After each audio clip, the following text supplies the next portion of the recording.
so bad. The trouble is if you've been like at a convention all weekend and then you go into work on Monday and you have 4 hours with one director and an hour with another one, and so if you're putting in an 8-hour day after having spoken all weekend long and been on airplanes and stuff, that can be difficult for sure. But it's not like I go in for anime anyway and expect that in an hour I'm going to lose my voice. Video games are a different story, and sometimes doing Walla is different, but mostly I'm just talking. Oh wow, lots. Okay, we'll do you, and then you, okay? And then the blue hair. Okay, try to remember. Go ahead. Kind of two questions here. One, back to Evergreen. Like, that's a show that started in 2011, still going today. But at that point, you were also not living in Dallas at some point. So how did, and you maintained the voice still, so how did you kind of do that? And then the second question was, back to the Oron thing, was your favorite moment because everyone was in blue blazers, or was it because you saw Mike McFarlane in drag? I'll answer that one first. Both. Both. Mike was he was already going to be at Anime Expo for some other reason, or just wanted to go to LA, and heard we were doing the announcement, and he was the producer of the show, and Ronka. So Funimation took care of the jackets for everyone. It was like the Last Supper. Like, I'm here being the moderator. No one knows that I'm Haruhi. They just know I'm the director. And there's this table, and each seat has a jacket at a seat. And I'll call on an actor, and they come from backstage, and they put on the jacket, and hooray.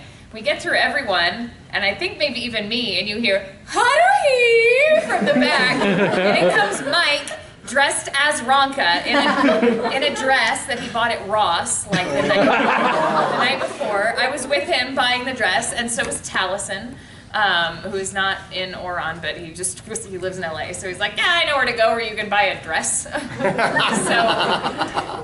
and he had the wig and all of that. It was awesome. As far as Evergreen and living abroad, because I lived in Spain for about 1.5 years. I think they were starting Fairy Tail while I was still in Spain. But by the time I moved back, which was mid-2011, is where we get around to meeting Evergreen. So I may have missed out on the opportunity to be, Lucy or Urza or any of the mains because I wasn't there. But I still get to be in it, so that's cool. And I think you were next. Yeah, so there have been shows that you've been director and actress in. Do you get a greater sense of accomplishment working on shows where you've done extra work, or do you find accomplishments in shows for different reasons? That's interesting. I don't think that I get a greater sense of accomplishment like, I'm so awesome, I directed this and I acted in it. Because they're kind of two different jobs. I'm able to compartmentalize them and look at my acting performance as one thing and the directing as something else. I suppose that Oron's a bit of a different story because that was my first time to do that. And I didn't cast myself on purpose. I mean, I cast myself, but I didn't begin the casting process with me in mind for that role. It just kind of happened after I heard everyone and wasn't hearing what I needed and felt like I really understood what it was I needed to hear, so I'm gonna get in the booth and do it.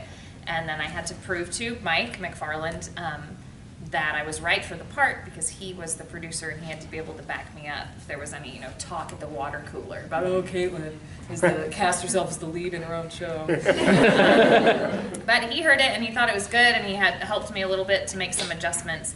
So looking back on that, that's one where I suppose I am quite proud of my performance and the entire package. Because I also hadn't done a voice like that until I did. So that was pretty cool. But other times when I cast myself in things, it's sometimes out of convenience, or I don't get to voice act very much because I'm a full-time director. I direct 40 hours a week. Yeah, so to voice act means I'm stepping out of my directing job to go over to Mike's room or Cliff's room or any of the other, Colleen's room, to be in my hero for 30 minutes and then go back to my regular job, and I still have to get all of my work done.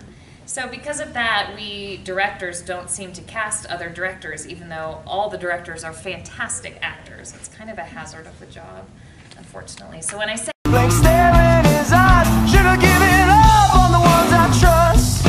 Never should have been surprised when they shot him down, cold blood to the ground, fool who